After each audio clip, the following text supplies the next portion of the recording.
Hey there. Subscribe to my channel.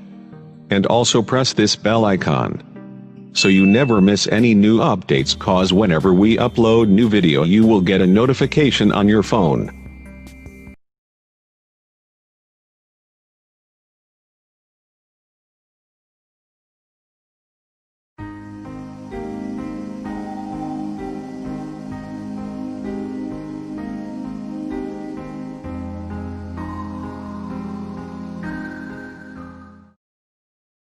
بسم اللہ الرحمن الرحیم۔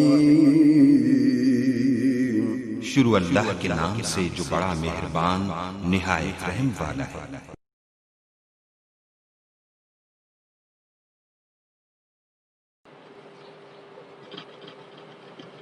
الحمدللہ نحمده ونستعینه ونستغفره ونؤمن به ونتوکل علیہ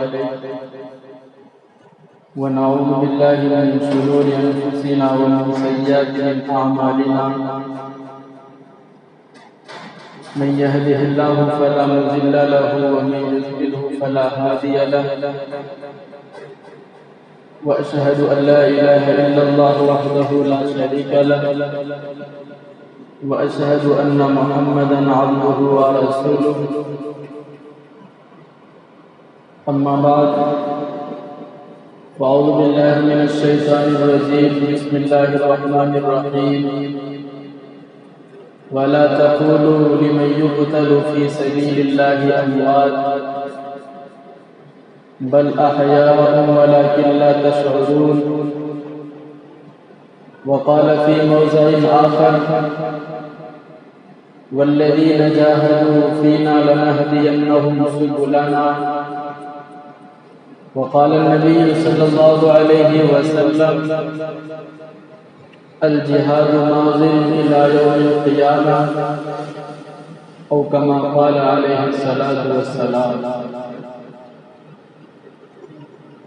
گنوا دی ہم نے جو اسلاف سے میراث پائی تھی،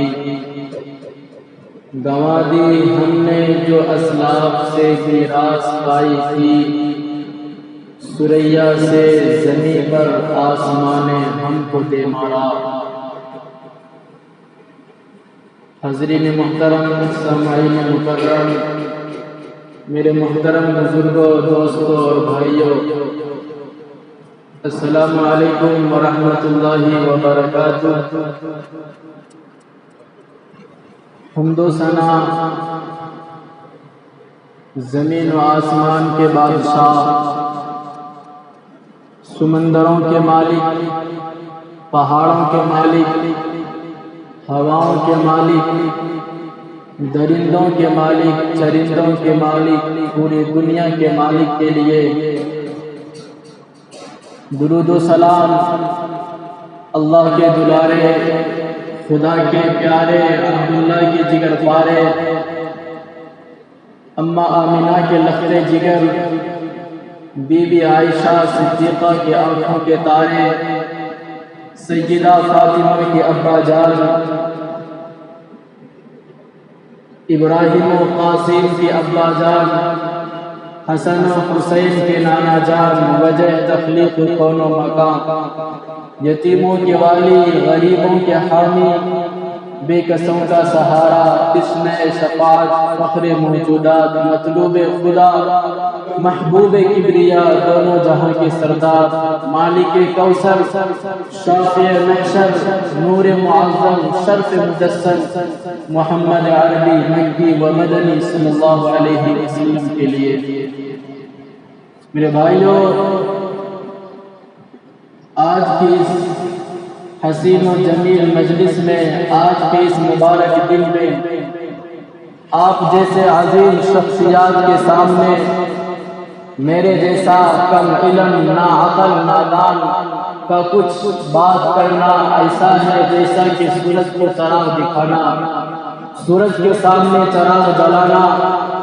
لیکن اپنی ذمہ داری سمجھتے ہوئے، اپنی اصلاح کے غرض سے اور اپنے بچپن کا یاد کیا ہوا سبق آپ حضرات کے سامنے سنانے آیا ہوں.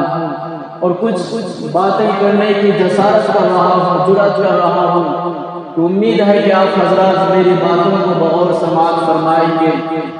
دعا کیجئے کہ اللہ تبارک و تعالی ہماری زبان سے، میری زبان سے اپنی رضا کی بات کہلوائے۔ میرے بھائیوں، میں آج آپ حضرات کے سامنے جو موضوع لے کر آیا ہوں وہ موضوع بہت ہی حساس موضوع ہے، بہت ہی مکرم و محترم اہم موضوع ہے، جس کا نام شہداء اسلام ہے۔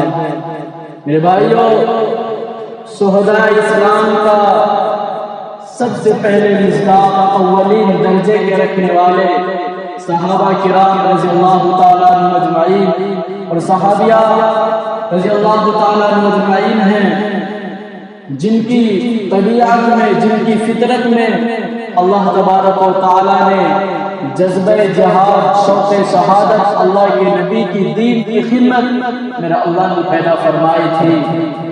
میرے بھائیوں، اسی وجہ سے صحابہ کرام رضی اللہ تعالیٰ عنہ شوق شہادت کی بنا پر اپنی جان اللہ کے راستے میں قربان کرنے سے کبھی گریز نہیں کیا، اپنے اولاد کو، اپنے بچوں کو اللہ کے راستے میں بھیجنے سے، قربان کرنے سے کبھی پیچھے نہیں ہٹے۔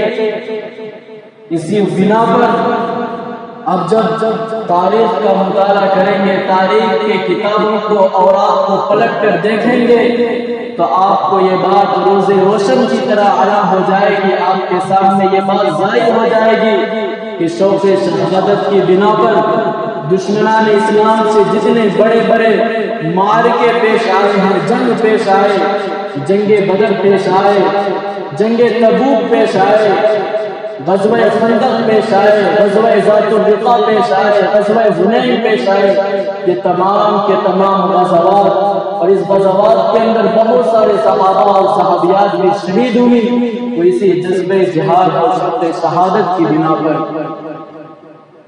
میرے بھائیوں، ان تمام کے تمام غزوات میں بڑے بڑے صحابہ شہید ہوئے۔ کیوں شہید ہوئے؟ اس لیے کہ اللہ کے نبی کی دین کو پوری دنیا کے اندر پھیلانا ہے، اللہ کے نبی کے حکم کو، اللہ کے حکم کو، اللہ کے نبی کی سنت کو پوری دنیا کے اندر پھیلانا ہے۔ اس لیے صحابہ کرام رضی اللہ تعالیٰ عنہ اپنی ساری کی ساری چیزوں کو اللہ کے راستے میں لٹا دیے۔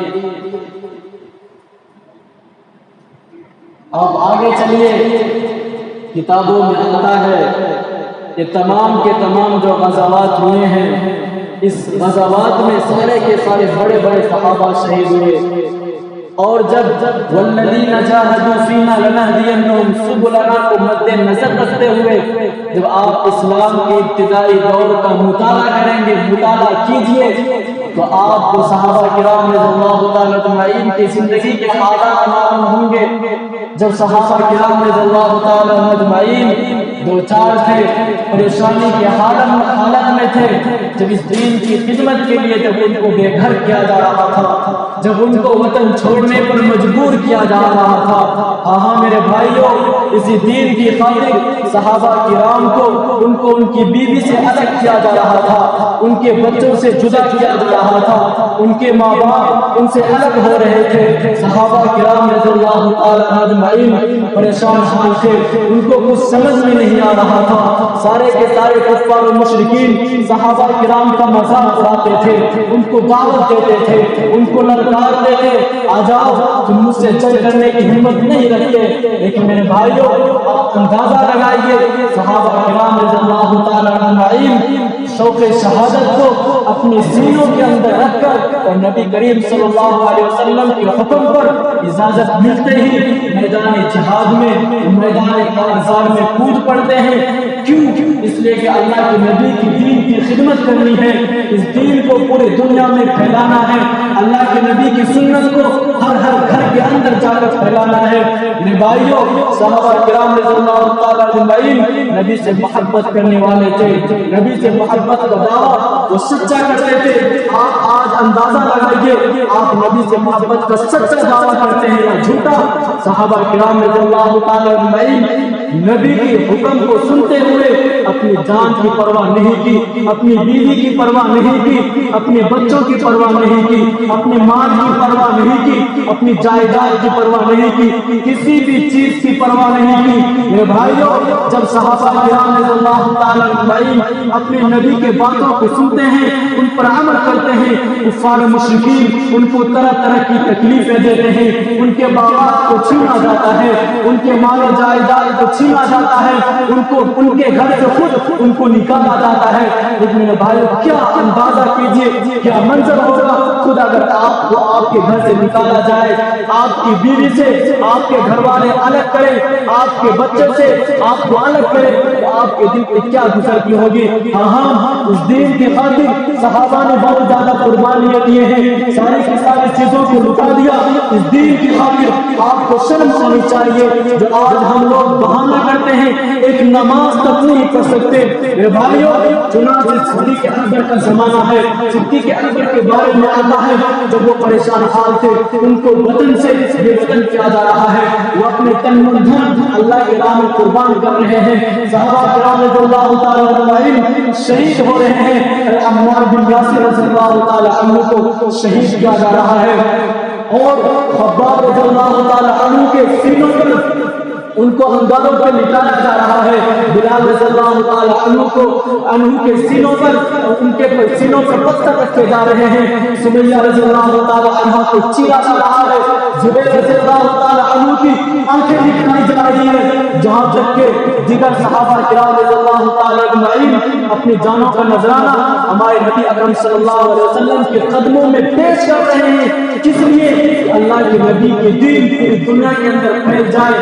میرے بھائیوں، اگر صحابہ کرام رضی اللہ تعالیٰ اجمعین اپنی جانوں کا نذرانہ پیش نہ کرتے تو کفر کبھی نہ مٹتا، ظلم و بربریت کبھی ختم نہیں ہوتا، اور بیت اللہ بتوں سے کبھی پاک نہیں ہوتا، 360 بتوں سے ہمیں کبھی نجات نہ ملتی، اور مسجد نبوی کبھی آباد نہ ہوتی، زندہ درگور کی جانے والے معصوم بچوں کا مسئلہ کبھی حل نہ ہوتا، اور طواف کا حق ہم کو کبھی نہ ملتا، زمزم کا کنواں کبھی میسر نہیں ہوتا، ہاں اسلام کا ڈنکا پوری دنیا کے اندر کبھی نہ بچتا، میں نبی کی رسول اللہ صلی اللہ علیہ وسلم کی رسالت کا پرچم پوری دنیا کے اندر کبھی نہ پھیلتا۔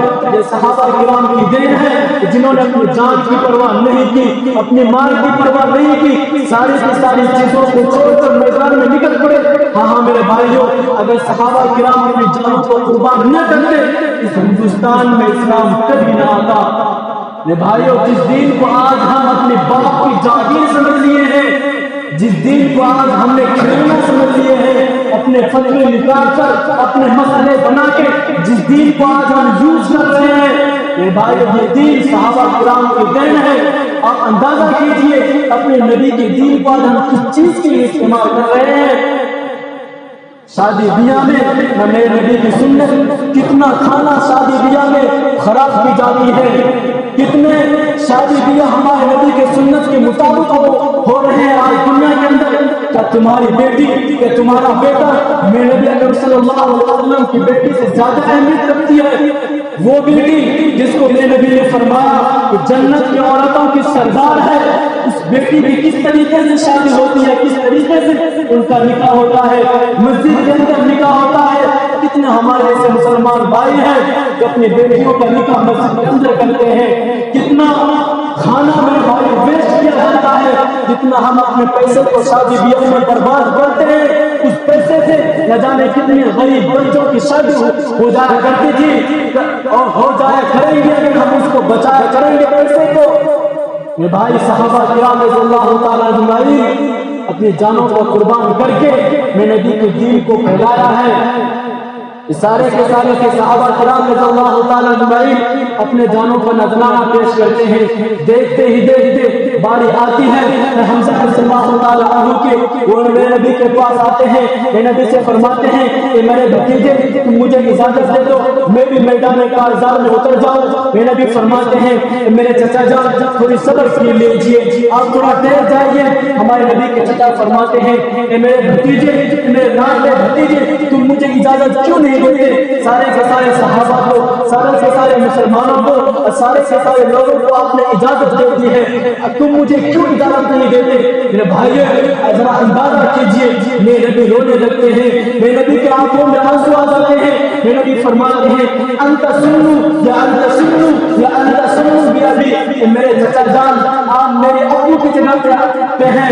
آپ کو یاد ہوگا ایک موقع پر آپ نے مجھ سے کہا تھا کہ میرے بھتیجے جب تم کو تمہارے ابو یاد آ جائے، جب تم کو تمہارے والد آ جائے تو تم مجھ کو دیکھ لیا کرو، اس لیے کہ اللہ تبارک و تعالیٰ نے تمہارے والد کا شکل اور میری شکل ایک سے بنایا ہے۔ میرے بھائیوں میرے نبی فرماتے ہیں کہ میرے مسلمان بھائی، میرے صحابہ، جب میں پیدا ہوا تھا، جب میں پیدا ہوا تھا میرے والد میرے دنیا سے جا چکے تھے، مجھے معلوم نہیں میرے والد کیسے تھے، میرے والد کی شکلیں کیسی تھی۔ میرے چچا جان جب میں کچھ دن کا ہوا، جب میں 6 یا 8 سال کا ہوا، میری ماں بھی اس دنیا سے رخصت ہو گئی۔ جب میں اور کچھ دن اور چلا، جب میں جوانی کے دلہیز کے اندر لڑکا، جب میرے عمر کے چند سال بڑھے تو میرے چچا عبد المطلب بھی مجھے چھوڑ کر چلے گئے۔ اس کے بعد میں اپنے چچا کے حوالے، ابو طالب کے حوالے میں رہا۔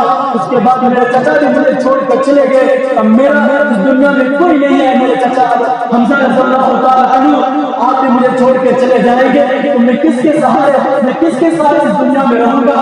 اللہ کے بعد مجھے سب سے زیادہ کوئی چہیتے نہیں ہے۔ میرے چچا جان آپ صبر کر لیجیے، میرے بھائی کیا منظر ہوگا۔ میرے بھی فرماتے ہیں یہ سارے کے سارے چیزیں، یہ ساری کی ساری باتیں اپنے حمزہ نے چچا سے کہتے ہیں میرے چچا جان آپ صبر کر لیجیے۔ میرے بھائیوں میرے بھی فرماتے ہیں اپنے چچا سے خدا حافظ، اور چچا رضی اللہ تعالیٰ عنہ اور حمزہ کہتے ہیں فی امان اللہ یا محمد۔ میرے بھائی حمزہ رضی اللہ تعالیٰ عنہ کی طرف کو دیکھ کر، ان کی شہادت کو دیکھ کر، ان کی شوق شہادت کو دیکھ کر، ان کی آرزوؤں کو دیکھ کر، ان کی تمناؤں کو دیکھ کر ہمارے نبی اکرم صلی اللہ علیہ وسلم اپنے چچا کو اجازت دے دیتے ہیں۔ ان کے چچا حمزہ رضی اللہ تعالیٰ عنہ میدان کارزار میں اتر پڑتے ہیں، دشمنان اسلام سے لڑائی کرتے ہیں، ان کو قتل کرتے ہیں۔ ہاں ایک وقت آتا ہے وہ بھی اللہ کے راستے میں شہید ہوتے ہیں۔ میرے بھائیوں حمزہ رضی اللہ تعالیٰ عنہ کی شہادت کو منظر کو دیکھ کر، ان کے منظر کو یاد کر کے میرے بھائیوں دل کانپ اٹھتا ہے، کلیجہ پھٹ جاتا ہے۔ میرے بھائیوں قلم رک جاتی ہے، زبان بند ہو جاتا ہے، زبان بند ہو جاتی ہے کہ حمزہ رضی اللہ تعالیٰ عنہ کے بدبختوں نے کس طریقے سے شہید کیا تھا۔ جب میرے نبی اپنے چچا کے لاش کو دیکھتے ہیں، ان کے شہید ہوئے جسم کو دیکھتے ہیں، میرے نبی رونے لگتے ہیں اور کہتے ہیں کہ میرے پروردگار بدبختوں نے ہمارے چچا کے لاش کے ساتھ، ہمارے چچا کے ساتھ کیا کر دیا۔ ہاں میرے بھائی جس دین کو آج ہم کھلونا سمجھ لیے ہیں، اپنے باپ کی جاگیر سمجھ لی ہے، اس دین کے لیے دیکھو تو صحیح حمزہ رضی اللہ تعالیٰ عنہ کے انگلیوں کو کاٹ دیا گیا تھا، ان کے بازوؤں کو کاٹ دیا گیا تھا، ان کی آنکھیں نکال دی گئی تھی، ان کے پیٹ کو چاک کر کے ان کے کلیجے کو نکال دیا گیا تھا، ان کے دل کو نکال دیا گیا تھا، ان کی اتریوں کو نکال دی گئی تھی، ان کے جسم سے ٹکڑے ٹکڑے کر دیے گئے تھے۔ میرے بھائی میرے نبی روتے ہیں، میرے نبی ہجرہ دیتے ہیں۔ اسی دوران میرے نبی حضرت حمزہ رضی اللہ تعالیٰ عنہ کی بہن آتی ہے، وہ آتی ہے، میرے نبی کو جب خبر ہوتی ہے میرے نبی کے حواس باختہ ہو جاتے ہیں، پریشان ہو جاتے ہیں، اب میں کیا ان کو جواب دوں گا؟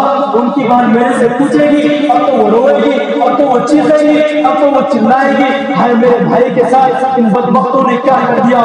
لیکن میرے بھائیوں قربان جائیے، حمزہ رضی اللہ تعالیٰ عنہ کی چہیتی بہن کے اوپر، غیرت مند بہن کے اوپر وہ آتی ہے اور نہایت صبر استقامت کے ساتھ کہتی ہے اپنے بھائی سے کہ میرے بھائی جاؤ، اللہ تبارک و تعالیٰ تمہاری شہادت کو قبول فرمائے، جاؤ میرے بھائی جاؤ، دیر نہ کرو، جنت کے حوریں تمہارے انتظار میں ہیں۔ میرے بھائی دیکھو تو صحیح حمزہ رضی اللہ تعالیٰ عنہ کی بہن کس طریقے سے اپنے بھائی کو مبارکباد دے رہی ہے۔ آج ہم اپنے بچے کو اللہ کے نبی کی دین کی خدمت کے لیے اگر کوئی کہتا ہے 2 دن کے لیے اللہ کے راستے میں لگاؤ، 3 دن لگاؤ، ہماری ماں بنتی ہے۔ میرے بھائی دیکھو تو صحیح صحابہ کرام کس طریقے طریقے سے اپنے نبی کی دین کی خدمت کر رہے ہیں.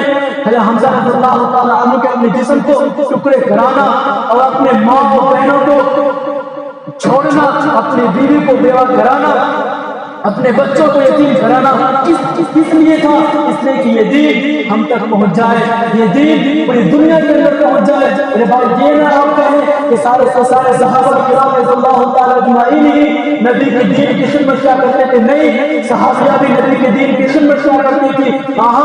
صحابہ کرام کے جو کہا جاتا ہے سید الشہداء الحمزہ، جب انہوں نے اس طریقے سے اپنے جسموں کے ٹکڑے کرایا تو میرے نبی نے ان کا لقب دیا سید الشہداء، یعنی شہیدوں کے سردار حمزہ رضی اللہ تعالیٰ عنہ ہے. کتابوں میں آتا ہے ایک وقت ہوتا ہے جہاد کا اعلان میرے نبی فرماتے ہیں جہاد میں چلنا ہے، اللہ کے دشمنوں کو ختم کرنا ہے، دین کی دعوت دینی ہے، اللہ کا پرچم پوری دنیا کے اندر لہرانا ہے. سارے کے سارے صحابہ اپنے کام میں لگ جاتے ہیں، تیاری میں لگ جاتے ہیں. ایک گھر سے رونے کی آواز آتی ہے، سارے کے سارے صحابہ پریشان ہو جاتے ہیں، کون رو رہی ہے؟ ایک عورت روتی ہوئی نظر آتی ہے. صحابہ کرام رضی اللہ تعالیٰ اجمعین اس گھر کے اندر داخل ہوتے ہیں تو کیا دیکھتے ہیں؟ ایک بوڑھی اماں رو رہی ہے. صحابہ کرام پوچھتے ہیں کہ میری اماں جان تو کیوں رو رہی ہے؟ کیا پریشانی ہے؟ کیا تکلیف ہے؟ کیا درد ہے؟ وہ صحابہ کہتی ہیں کہ میرے بیٹے مجھے کوئی تکلیف نہیں ہے، مجھے کوئی پریشانی نہیں ہے، مجھے کوئی غم کوئی تھکن نہیں ہے، میں اس لیے رو رہی ہوں. میرا کوئی بیٹے نہیں ہے، میرا کوئی شوہر نہیں ہے، نہ میری کوئی بیٹی ہے، میرے پاس کچھ بھی نہیں ہے، میں غریب عورت ہوں. اللہ کے نبی کا اعلان آ چکا ہے جہاد میں چلنا ہے. اللہ کے نبی اللہ تبارک و تعالیٰ کے اعلان پوری دنیا کے اندر پھیلانا ہے. جو اللہ کا دشمن ہے اس کو ختم کرنا ہے. میرا کوئی نہیں ہے، میں کس کو دے دوں؟ قیامت کے دن کیا منظر ہوگا اگر جب اللہ تبارک و تعالیٰ اپنے فرشتوں کے ذریعے کہے گا کہ دیکھو یہ شہید کی اماں جا رہی ہے، یہ دیکھو یہ عالم کی اماں جا رہی ہے، یہ دیکھو یہ حافظ کی اماں جا رہی ہے، اس کو تاج پہناؤ، اس کے والد کو تاج پہناؤ، یہ دیکھو یہ مفتی کی اماں جا رہی ہے، میں کس نام سے پکاری جاؤں گی؟ میں تو برباد ہو جاؤں گی، میں تو کھڑی کی کھڑی میدان حشر میں رہ جاؤں گی. یہ کہتے رہتے ان کے دماغ میں ایک بات آتی ہے، وہ گھر کے اندر جاتی ہیں، اپنے سر کے بال کو کاٹ کر لا کے صحابہ کو دیتی ہیں اور کہتے ہیں میرے صحابہ میرے بیٹے تو اپنے نبی کو جا کے دے دینا اور میرا نام بتا دینا. وہ کہہ دینا وہ پوری اماں یہ کہی ہے کہ میدان جہاد کے جو گھوڑے ہیں اس کو اس رسی کے لیے اس بات کو کام میں لے لے تاکہ میدان حشر میں بھی اللہ تبارک و تعالیٰ کو کہہ سکوں کہ اللہ تبارک و تعالیٰ جب تیرے نبی کے دین کی خدمت کے لیے اعلان ہوا تھا میں بھی پیچھے نہیں تھی، میں نے بھی اپنے بال کو کاٹ کر اللہ کے راستے میں دیا تھا، میں بھی انگلی کٹا کر شہیدوں میں نام لکھائی تھی. میرے بھائی کیا منظر ہوگا اگر اللہ تبارک و تعالیٰ ہمارا یہ بات پکڑ لے، میرے نبی نے ہماری شکایت کر لی، میرے بھائیو ہم کیا جواب دیں گے؟ میرے بھائیو خدا اپنے نبی کی دین کی اہمیت کو سمجھو. یہ دین ہم تک ویسے نہیں پہنچا، یہ دین کے لیے صحابہ کرام نے بہت زیادہ قربانیاں دیے ہیں. آج بہت سارے لوگ جو بہانہ کرتے ہیں نماز پڑھنے سے، نبی کی دین کی خدمت کرنے سے، اللہ کے راستے میں جانے سے، میرے بھائی کیا تم بہانہ کر کے کون سے تم کدو میں تیر مار لیتے ہو؟ کہاں تک تم کامیابیاں حاصل کر لیتے ہو؟ میرے بھائیوں جو آج لوگ اپنے بچے کو مدرسے میں نہیں پڑھاتے، تمہارے اللہ کے نام تمہارے بچوں کو قبول نہیں ہے. جو لوگ آج اللہ کے راستے میں نہیں جائے تم کو اللہ تبارک و تعالیٰ نے قبول نہیں کیا. جو لوگ آج نماز نہیں پڑھتے تم سمجھ لو ہم پاس ہو گئے. بہانہ کر کے نہیں، اللہ تبارک و تعالیٰ کے دربار میں اللہ کو آنے کی اللہ نے تم کو توفیق نہیں دی ہے.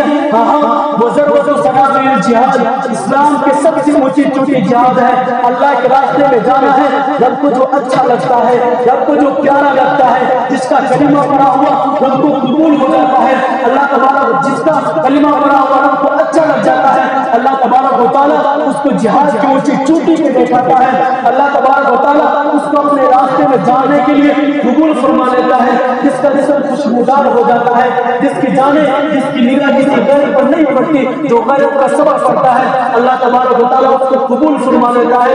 مسلمان بھائیوں میں تم سے یہ کہتا ہوں تم تو مجھے یہ بتاؤ کہ تمہیں میرے نبی کی شکل سے اچھی نہیں لگی. آج گلیوں میں جاؤ مسلمان داڑیاں اڑاتے ہیں، کیا نبی کی شکل سے تمہیں نفرت ہے؟ کیا میں نبی کے چہرے سے داڑھی نہیں کی؟ کیا تم نے کسی علامات سے نہیں سنی؟ کیا تم نے کسی حافظ علامات سے نہیں سنی؟ کیا تم نے اپنے باپ دادا سے نہیں تمہیں پتا ہے میرے نبی کے چہرے داڑھی موجود تھی، اس داڑھی میں کنگا کیا کرتے تھے آقا؟ میرے نبی کے داڑھی کے صرف 20 بال سفید ہوئے تھے، باقی سارے کالے تھے۔ ہر وہ قربان ہو جاؤ نبی کی اس حسین داڑھی کے اوپر جس پہ فرشتے بھی رش کرتے تھے، جس پہ فرشتے بھی ناچ کرتے تھے۔ ہاں مصر کی عورتوں نے جب حضرت یوسف علیہ السلام کے داڑھی کو دیکھی اپنے ہاتھ کاٹ ڈالے، اپنے انگلیوں کے ٹکڑے کر ڈالے۔ خدا کی قسم اگر میرے محبوب کی داڑھی کو دیکھ ڈالتی اپنے جگر کے ٹکڑے کر ڈالتی۔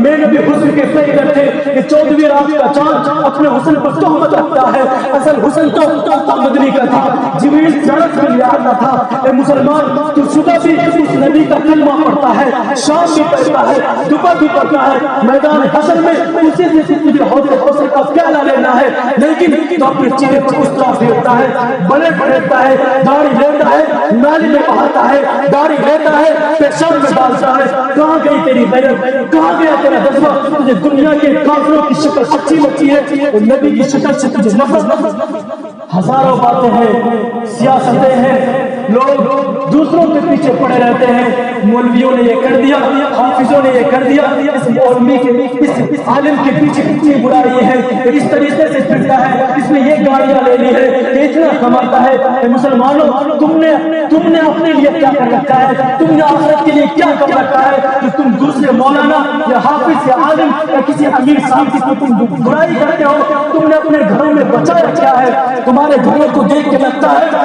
کہ مسلمان کا گھر ہے، تمہاری بہو بیٹی کو دیکھ کے لگتا ہے کہ اماں عائشہ کی بیٹی ہے، اماں فاطمہ کی بیٹی ہے۔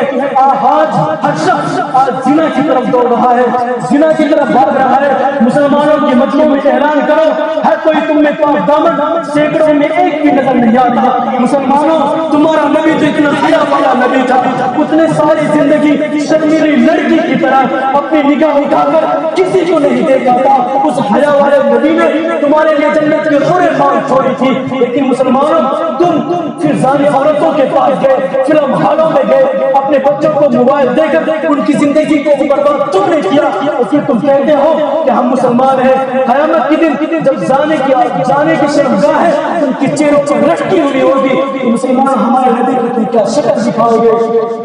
میرے بھائیو اس دین کی قدر کریں، یہ دین ہم تک ایسے نہیں پہنچا، یہ دین تمہاری باپ کی جاگیر نہیں ہے۔ اس دین کے لیے صحابہ کرام نے ساری کی ساری حدیں پار کر دی ہے، اپنے بیوی تک کو چھوڑ دیا، میرے نبی نے اپنی بچیوں کو طلاق دلوا دیا، میرے نبی نے اس دین کی خاطر اپنے نواسے کو قربان کر دیا، اپنے حسین رضی اللہ تعالیٰ عنہ نواسے کو شہید کرا دیا اس دین کی خاطر۔ میرے نبی اکرم صلی اللہ علیہ وسلم طائف کے میدان میں اپنے خون بہا دیے۔ یہ بات اس دین کی خدمت کریں، اگر نہیں کریں گے اسی طریقے سے اپنی زندگی گزار کر ختم ہو جائیں گے، مر جائیں گے، اس دار فانی سے ختم ہو جائیں گے۔ اگر خدا نہ خواستہ میرے نبی نے اللہ تبارک و تعالیٰ سے شکایت کر دی، یا ربی ان قوم اتخذوا هذا القرآن مہجورا، ربا یہ مجرم ہے، میں نے یہ قرآن اسے اپنے خون سے لکھ کر دے کے آیا تھا، ربا یہ مجرم ہے، میں نے یہ قرآن اسے طائف کے میدان میں پتھر کھا کے دے کے آیا تھا، ربا یہ مجرم ہے، میں نے یہ قرآن اسے اپنے جسم پر اوزری ڈلوا کے دے کے آیا تھا، ربا یہ مجرم ہے، میں نے یہ قرآن اپنے پیٹ پر پتھر باندھ کے دے کے آیا تھا، ربا یہ مجرم ہے، میں نے اپنا ملک، میں نے اپنا دیش کو چھوڑ کر مکہ کو چھوڑ کر مدینہ چلا گیا تھا، ربا یہ مجرم ہے، میں نے سوکھی روٹی کھا کر یہ قرآن سے دے کر دیا تھا، ربا یہ مجرم ہے، لیکن اس بدبخت نے اس قرآن کو پڑھا نہ پڑھایا، نہ اپنے بچے کو اس قرآن کو پڑھا نہ پڑھایا، ربا یہ مجرم ہے، اس قرآن نے سے پکارا تم مسجد میں آؤ، نماز کے لیے آؤ، قرآن پکارتا ہے۔ ہاں میرے بھائیوں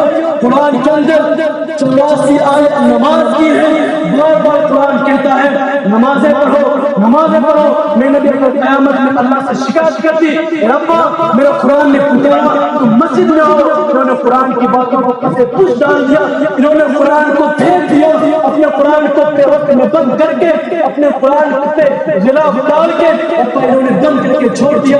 یہ بھائی اس وقت ہمیں فرشتوں کی مار سے اور جہنم میں جانے سے اور جہنم کے عذاب سے، نار جہنم سے میرے بھائیوں ہمیں کون بتا سکتا ہے؟ خدا را میرے بھائیوں میں پھر آپ کے سامنے روپیہ پیسہ نہیں مانگ رہا، میں ہاتھ جوڑ کے آپ سے بھیک مانگ رہا ہوں میرے بھائیوں، نمازوں کی پابندی کریں۔ اگر ہم نمازوں کی پابندی نہیں کریں گے تو ہمارا مسلمان ہونا کسی کام کا نہیں ہے۔ میرے کوئی بھی کہہ دے گا کہ میں مسلمان ہوں، میں بھی کلمہ پڑھتا ہوں، لیکن میرے بھائیوں نہیں، ہمارے اسلام کا جو شعار ہے سب سے اول درجے میں آتا ہے کلمہ کے بعد نماز پڑھنا۔ اس لیے میرے بھائیوں ہم نماز کی پابندی کریں، نماز کو کبھی نہ چھوڑیں۔ اگر ہم نماز چھوڑ دیے سارے کے سارے دن ہم سے نکل گیا۔ میرے بھائیوں امید ہے کہ آپ حضرات نمازوں کی پابندی کریں گے، میری ان باتوں پر عمل کرنے کی کوشش کریں گے۔ وآخر دعوانا الحمدللہ رب العالمین۔ جو حضرات سنت میں پڑھے سنت پڑھے۔